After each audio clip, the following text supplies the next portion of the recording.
বাচ্চা কাচ্চা মানুষ হওয়ার জন্য মা বাবার তাহাজ্জুদ গুজার হওয়া উচিত। মা বাবা মাঝে মাঝে রোজা রাখা উচিত। আপনার বাচ্চাটা মানুষ হবে, আল্লাহ তাআলা মানুষ বানাবেন, এই জন্য সেজদায় চোখের পানি ফেলানো উচিত। ফেলাবেন? পারবেন? এই মৌলানা বরকতুল্লাহ সে পারবে না আপনার বাচ্চা মানুষ বানাতে যদি না আপনি এই জিনিসগুলো না করেন। আপনাকে আগে আসতে হবে। শিক্ষক গ্লাসে গুলে খাওয়াই দিলে মানুষ হবে না। মানুষ হওয়ার জন্য আপনার বাচ্চাকে আল্লাহর কাছে সুপর্দ করে দিতে হবে। পারবেন ইনশাআল্লাহ? পারবেন? আপনি যদি আপনার বাচ্চাকে আল্লাহকে দিয়ে দেন, বলেন আল্লাহ তুমি দিয়েছো, আমি তোমারে দিয়ে দিলাম, আল্লাহর দায়িত্বে দিলে আল্লাহ তাআলা আপনার বাচ্চাকে মানুষ করে তুলবে। আর আল্লাহ তাআলা যদি দায়িত্ব নেন, আপনার বাচ্চাকে পদস্খলিত হবে না, না না, অন্ধকারের ভিতর থেকে লাইট হয়ে ফুটে উঠবে। আল্লাহ তৌফিক দিন, জোরে বলুন আমিন। দলিল দেই শুনেন।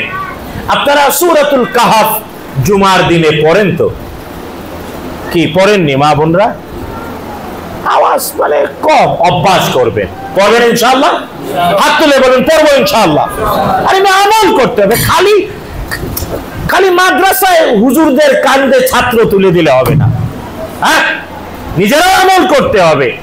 সূরাতুল কাহফ এর মধ্যে আল্লাহ সুবহানাহু ওয়া তাআলা মুসা আলাইহিস সালামের গল্প শুনিয়েছেন। মুসা জ্ঞান শিক্ষা করার জন্য খাদার, বাংলাদেশে বলে খিজির, খিজির হলো বাঙালি উচ্চারণ, আসল আরবি উচ্চারণ খাদার। কি? খাদার আলাইহিস সালাম, তার কাছে মুসা আলাইহিস সালাম গেলেন জ্ঞান শিখতে। তিনি তিনটা কাজ এমন করলেন, মুসা প্রতিবাদ করলেন। বুঝতে পেরেছেন? এর সর্বশেষ একটা কাজ ছিল, একটা গ্রামে যাইয়া ঢুকলেন। মুসা বললেন পেটে লাগছে ক্ষুধা, খাদারও বললেন একটু খাওয়াও। গ্রামের লোকজন কি করলো না? খাওয়াইল না। গ্রামের লোকজন খাওয়াতে অস্বীকার করলো। পেটে ক্ষুধা, আবার মেজাজ ও মুসা আলাইহিস সালামের গরম হয়ে আছে। এবার খাদার বললেন রাজমিস্ত্রির কাজ করো, ভাঙ্গা দেয়াল রে ভালো করে পুনর্নির্মাণ করো। বুঝতেই পারেন মুসা আলাইহিস সালাম করলেন, কিন্তু কেন? ভাঙ্গা দেয়াল পুনর্নির্মাণ, ক্ষুধা নিয়ে যে গ্রামবাসী খাওয়াইতে চাইল না, ওখানেও মুসা আলাইহিস সালাম এবং খাদার এই ভাঙ্গা দেয়াল পুনর্নির্মাণ করে দিলেন। কারণ ছিল এই দেয়ালটা এবং এই দেয়ালের নিচে ছিল গুপ্তধন, দুইজন এতিমের গুপ্তধন ছিল। ওদের মা বাবা ভালো মানুষ ছিল। ওয়া কানা আবুহুমা সালিহা। এই জন্য মা বাবা যদি ভালো হয়, মা বাবা যদি রাতের আধারে কাঁদে, মা বাবা যদি মাঝে মাঝে রোজা রাখে, মা বাবা যদি বিয়ের মোহর আদায় করেছে, নিজেরা পরস্পরে ভালোবাসা, সৌহার্দে, প্রেম আর ভালোবাসায় জীবন গড়ে। শুনেন, প্রেম আর ভালোবাসা কারে বলে শুনে না, বলি একটা উদাহরণ। আল্লাহ তাআলা কোরআন আল কারীমে আদম আলাইহিস সালামের সৃষ্টির কথা বলতে গিয়ে বললেন আদমকে মাটি থেকে তৈরি করেছে, আর হাওয়া আলাইহিস সালামকে আদমের বাম পাজরের বাঁকা হাত থেকে তৈরি করেছেন কে? এখন প্রত্যেক বিয়ের আয়োজনে খুতবা দিতে গিয়ে আমরা সূরা নিসার প্রথম আয়াতটা পড়ি, ইয়া আইয়ুহান নাসু তাকু রাব্বাকুম আল্লাযী খালাকাকুম মিন নাফসিন ওয়াহিদা। হে মানব মণ্ডলী, ভয় করো আল্লাহ তাআলাকে, যিনি তোমাদেরকে একজন থেকে তৈরি করেছেন, তিনি আদম, আর তার শরীর থেকে তার স্ত্রী হাওয়া আলাইহিস সালামকে সৃষ্টি করেছেন। এখন অনেকে যদি প্রশ্ন করে, আচ্ছা আব্দুল করিম তার বউ করিমা খাতুন, আব্দুল করিম আর করিমা খাতুন কি এক দেহ থেকে তৈরি?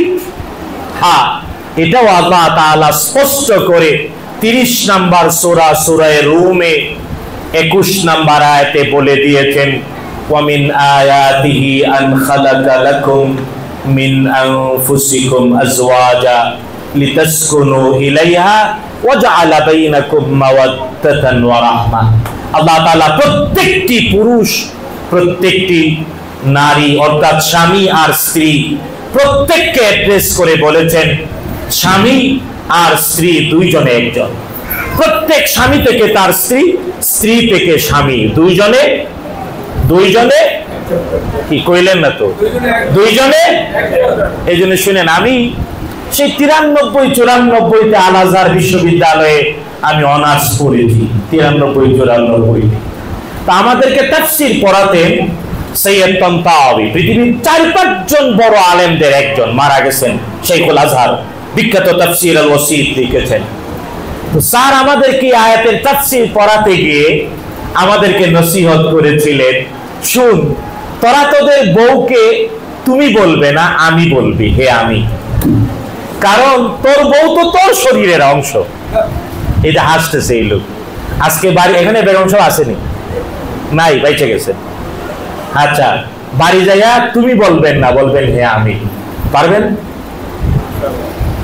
ইনশাআল্লাহ জুড়ে করমিয়া করে, ইনশাআল্লাহ। আপনারা কইতাছে কি সবাই যাতে শিখে। বাড়ি এখানে যারা আছেন বিবাহিত পুরুষ, বউকে তুমি বলবেন না, নাম ধরে ডাকবেন না, বলবেন হে আমি, কারণ সে আপনার অর্ধেক, সে আপনার। এটা কোরআন এবং হাদিস দ্বারা যেমন প্রমাণিত, আমাদের সাহিত্যেও প্রমাণিত। অর্ধ অঙ্গ, অর্ধ অঙ্গ, অর্ধাঙ্গিনী। শুনেন তো, জামাই বউ সুখ আর ভালোবাসা অবশ্যই, কিন্তু যদি আপনি কিছু কাজ করেন, এটা যদি আচরণে ভাষায় প্রকাশ করেন যে আপনি অর্ধেক আর স্ত্রী অর্ধেক, তাইলে ভালোবাসা কোনোদিন শেষ হবে না। একটা আরবি গল্প আছে, স্যার আমাদেরকে বলছিল যে এক আরব স্বামী স্ত্রী ঝগড়া করেছে। তো ঝগড়া করলে বেগম সাহেবরা তো একটু বেশি গরম হয়, আমার বোনরা হয়তো না আর কি।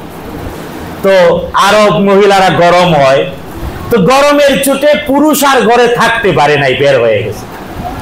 তো বাহিরে গিয়ে বিশাল আকাশের নিচে ঘোরার কারণে ওর মেজাজ ঠান্ডা হয়ে গেছে, কিন্তু যিনি ভিতরে 4 দেয়ালের ভিতরে, তার তো মেজাজ ঠান্ডা হয় না, একটু বেশি সময় লাগতেছে। তো বেচারা ঠান্ডা হয়ে গেছে। কিছুক্ষণ পরে দরজায় এসে কলিং বেল চাপছে।